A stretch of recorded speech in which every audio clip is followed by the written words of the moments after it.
Hello everyone, this is Archana Agarwal, your law faculty for CA and CS subjects. Guys कैसे हो आप लोग? I hope आप सब अच्छा कर रहे हो एंड आप सब अपना ही हेल्थ का ध्यान रख रहे हो. सो गाइस हमने SBEC सब्जेक्ट में चैप्टर नंबर 10 तक रिवाइज कर लिया था आपके मॉड्यूल के हिसाब से, और इसके नोट्स आपको मेरे टेलीग्राम चैनल पे मिल जाएंगे विद द नेम CA अर्चना अग्रवाल. वहां से आप नोट्स डाउनलोड कर सकते हो for free of cost. So download कीजिए, चैनल को सब्सक्राइब कीजिए और अपने फ्रेंड्स के साथ भी शेयर कीजिए. आज हम डिस्कस करने वाले हैं chapter number 11 which is setting up of business outside India and issues relating देयरटू.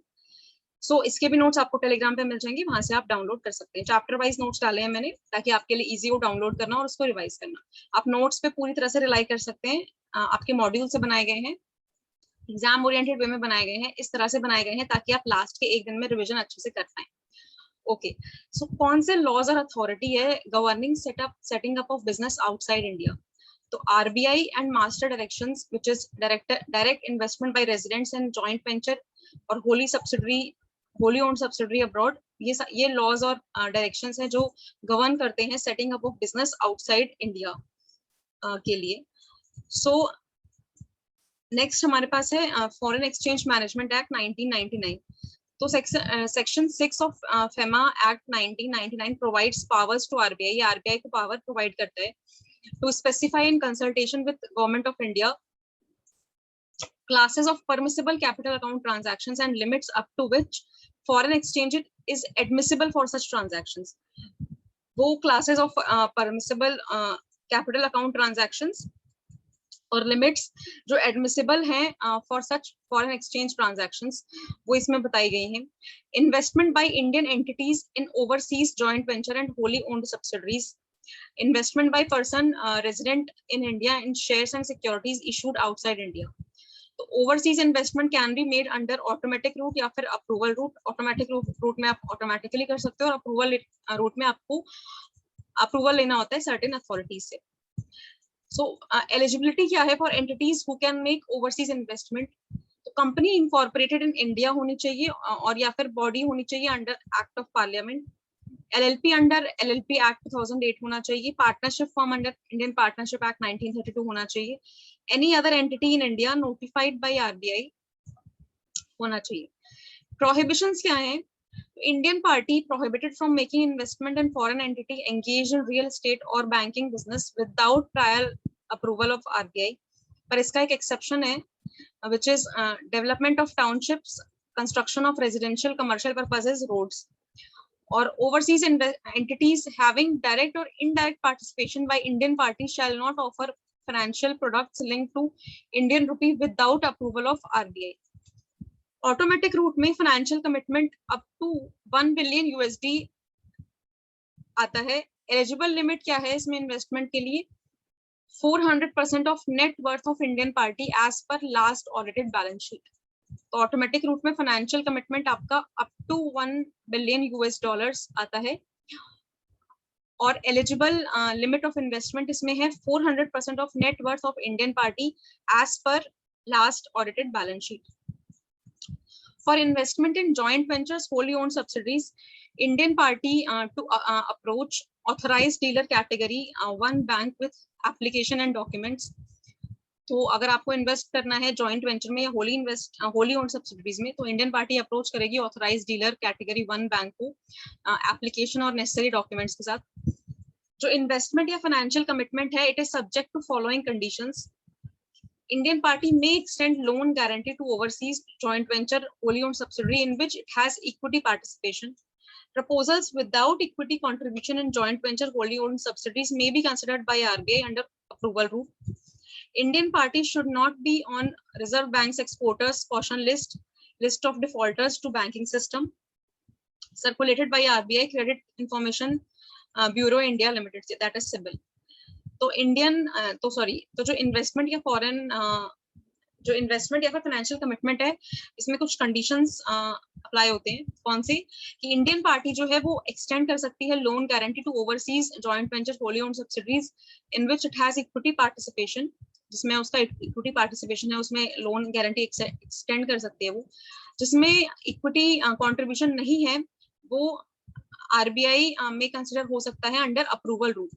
Indian party should not be on Reserve Bank's exporters caution list. List of defaulters to banking system circulated by RBI CIBIL. Indian party reserve bank की exporters caution list में नहीं होनी चाहिए, या फिर list of defaulters जो RBI ने circulate करी है या सिबिल ने सर्कुलेट करी है उसमें नहीं होनी चाहिए.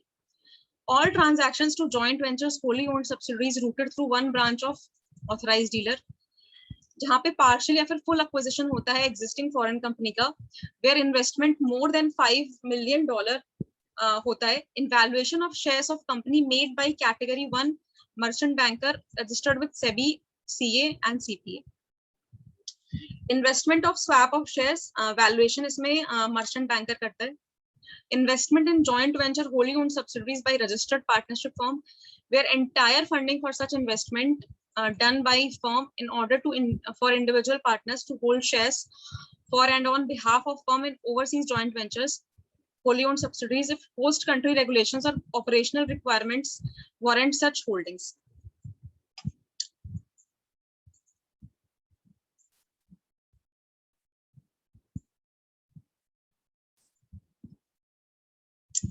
Method of funding. What are the methods of funding? So, withdrawal of foreign exchange from authorized dealer bank in India, capitalization of exports and other dues and entitlements, swap of shares, proceeds of external commercial borrowings, या फिर FCCBs in exchange of ADR, GDR for issue of FCCB, balance in EEFC account, proceeds of foreign currency funds raised through ADR, GDR issues. General permission granted to persons resident in India for purchase, acquisition of securities in following manner. Out of funds held in RFC account as bonus shares on existing holding of foreign currency shares when not permanently resident in India, out of foreign currency resources outside India. Investments not under automatic route and that require approval of RBI. तो कौन से investments हैं जो automatic route में नहीं आते हैं but उनको चाहिए होता है RBI का approval. So prior approval of RBI is required for direct investment abroad.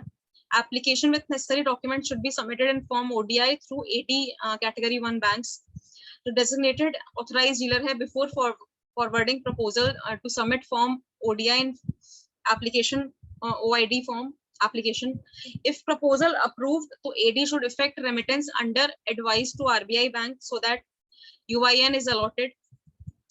कुछ proposals ऐसे होते हैं जिनमें prior approval RBI का चाहिए होता है. कौन से होते हैं? Overseas investment in energy and natural resources sector exceeding prescribed limit of net worth of Indian company. Overseas investment by proprietorship concerns and unregistered partnership firms satisfying certain eligibility criteria. Investments by registered trust societies engaged in manufacturing, educational, hospital sector in joint venture wholly owned subsidiaries India. Capitalization of export proceeds remaining unrealized beyond prescribed period of realization will require prior approval of RBI. Restructuring of balance sheet of joint venture wholly owned subsidiaries involving write-off of capital and receivables and books of listed unlisted Indian companies satisfying certain eligibility criteria. कौन से proposals हैं जिनमें RBI का approval चाहिए होता है? Overseas investment in energy and natural resources sector exceeding prescribed limit of net worth of Indian company. Overseas investment by proprietorship concerns and unregistered partnership firms satisfying certain eligibility criteria. Investment by registered trust societies engaged in manufacturing, educational, hospital sector in joint venture wholly owned subsidiaries outside India. Capitalization of export proceeds remaining unrealized beyond prescribed period of realization will require prior approval of RBI. Restructuring of balance sheet of joint venture wholly owned subsidiaries involving write-off of capital and receivables and books of listed unlisted Indian companies satisfying certain eligibility criteria. So RBI to take following factors while considering such application, which is prima facie viability of joint venture wholly owned subsidiaries outside India, contribution to external trade and other benefits which accrues to India through such investment, financial position and business track record of Indian party and foreign entity, expertise and experience of Indian party in same or related line of activity as of joint venture wholly owned subsidiaries outside India. कौन से issues हैं in choosing location outside India? तो geographical location of business, जिसमें कि अगर आप infrastructure देखो तो ports, airport storage, specific storage types, Access में transportation of goods, materials, personnel, relevance to supply chain, raw material sourcing, processing, availability of talent pool for production, labor, services of management.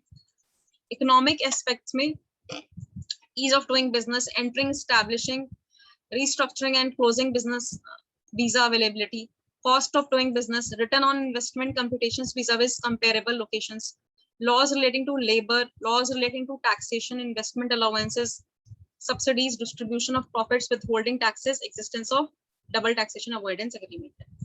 Political aspects may we have friendly country, MFN status, long-standing and established legislative precedents with companies going through regulatory recourse, their relations with nearing countries and neighbors.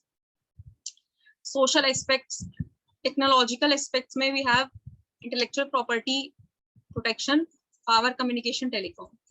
So इसमें पांच points आ जाते हैं जो कि issues हैं in choosing location outside India. कौन कौन से? Geographical location of business, economical aspects, political aspects, social aspects और टेक्नोलॉजिकल एस्पेक्ट्स.